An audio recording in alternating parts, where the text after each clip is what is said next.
मैं तो মোমো বনাই করে খালি, কিন্তু কি করে যে বনালি সেটা তো পোস্ট করলি নাই। চলো এই ভিডিওর মাধ্যমে এদেরকে দেখাই কি করে আমি মোমো বানালি। প্রথমেই কিন্তু ময়দাটা ভালো করে মাখাই নিয়েছিলি, তারপরেই কিন্তু দেখো আলুর মোমো বানাবো। কিন্তু তার জন্যই দেখো প্রথমে একটু লঙ্কা আর পেঁয়াজ ভালো করে ভাজে নি। ভেজ মোমো আর চিকেন মোমো তো অনেকেই অনেক খাইছে, তো দেখো আমি কি করে আলুর মোমো বানাচ্ছি তোমরা শিখে নাও। ঘরে অনেক সময় কিন্তু ভেজ থাকে নাই, চিকেন থাকে নাই, তার জন্য দেখো আলুর মোমো বানাবো আমি কি করে সেটাই দেখো। এই যে একটু কফি ভাজা ছিল সকালবেলা, তার জন্যই বলি সকালবেলার কফি ভাজাটা কি ফেঁকে দেবো, নাই নাই ফেঁকে দেবো নাই। বুদ্ধি আইলো যে কফিটাকেও মেশাই দিই আলুটার সঙ্গে, তো এইভাবে চটকাই চটকাই পুরো একদম মিক্স করে নিয়েছি। তো আমার এইদিকে কিন্তু পুর রেডি হয়ে গেছে মোমোর পুর, এটাকে ভালো করে রাখে দেবো। তারপরেই দেখো এইদিকে এরকম ভাবে আমি মোমোটাকে তৈরি করে নিচ্ছি। তো আমি কিভাবে তৈরি করছি সেটাই তোমাদেরকে দেখাবো। অনেকেই অনেক রকম ডিজাইনের বানায়, তো আমি এরকম ভাবেই ডিজাইনের জানি। তো জানি নাই কেমন হচ্ছে, তোমরা অবশ্যই জানাবে কিন্তু ঠিকঠাক মোমোর মতন দেখতে হচ্ছে কি নাই। এক রকমের ডিজাইন তো দেখালি, আরেকটা দেখো এটা কিন্তু অন্য রকমের ডিজাইনের বানাবো। চলো তবে দেখাই কিরকম পুটলাই পুটলাই করে যে গোল গোল করে বানাই দিলি, এটাও একটা ডিজাইন। আরো অনেক রকম হয়ে, চলো তোমাদেরকে দেখাই। আমি এই দুই রকমেরই ভালো করে পারি, আর গুলা কিন্তু ভালো করে পারি না। আচ্ছা, কে কে মোমো খেতে পছন্দ করো অবশ্যই কিন্তু কমেন্ট বক্সে জানাবে। আমার কিন্তু ভীষণ প্রিয় মোমো, আর বিশেষ করে আমাদের কিন্তু এই যে সালুয়াই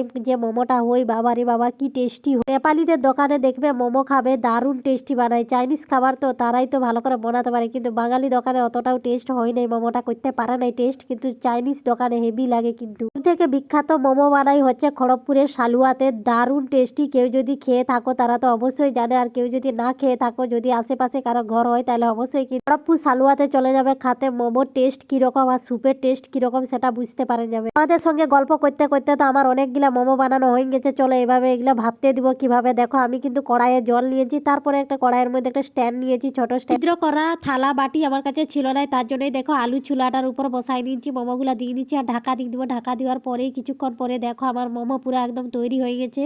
দেখতেই পাচ্ছ কত সুন্দরভাবে নরম নরম ভাবে তৈরি হয়েছে। বাবারি বাবা কি গরম আছে। তো এই যে আমার তো ব্লম মানছে নাই, খেতে ইচ্ছা করছে, বার করে নিয়ে আর সত্যি কথা বলতে বার করে কিন্তু আমি এবারে মারি দেবো ঝপাঝপ করে। অসংখ্য ধন্যবাদ তোমাদেরকে এতক্ষণ ধৈর্য ধরে আমার ভিডিওটা দেখার জন্য। সত্যি এই মোমোটা কেমন হয়েছে অবশ্যই কিন্তু জানাবে। দারুণ কিন্তু টস টস করছে, একদম খেতে ইচ্ছা করছে, কি দারুণ হয়েছে দেখো তো।